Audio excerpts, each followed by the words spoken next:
پھر اسی طرح ایک اور حدیث ہے، حضرت ابو حنیدہ وائل بن حجر رضی اللہ تعالی عنہ سے مروی ہے، فرمایا سلمہ بن یزید الجوفی نے حضور صلی اللہ علیہ وسلم سے عرض کیا، یا رسول اللہ صلی اللہ علیہ وسلم، اگر ایسے لوگ ہمارے امیر بن جائیں جو ہم سے اپنا حق طلب کریں اور ہمارا حق ہمیں نہ دیں تو اس صورت میں ہمارے لیے کیا حکم ہے؟ حضور صلی اللہ علیہ وسلم نے اس سے رخ انور پھیر لیا، یعنی منہ موڑ لیا۔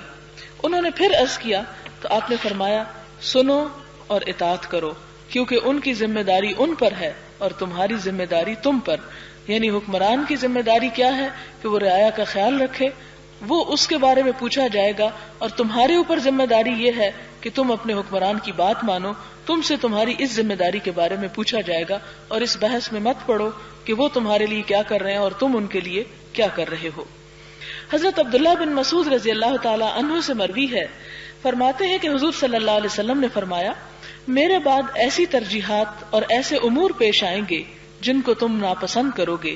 صحابہ کرام نے عرض کیا جو ہم میں سے ایسی صورت دیکھے، صحابہ نے عرض کیا جو ہم میں سے ایسی صورت دیکھے، یعنی ایسے حالات ہو جائیں، اس کے لیے کیا حکم ہے؟ فرمایا جو حقوق تم پر ہیں وہ تم ادا کرو اور اپنے حقوق کے لیے اللہ کے حضور التجا کرو، یعنی فساد اور لڑائی جھگڑے کی بجائے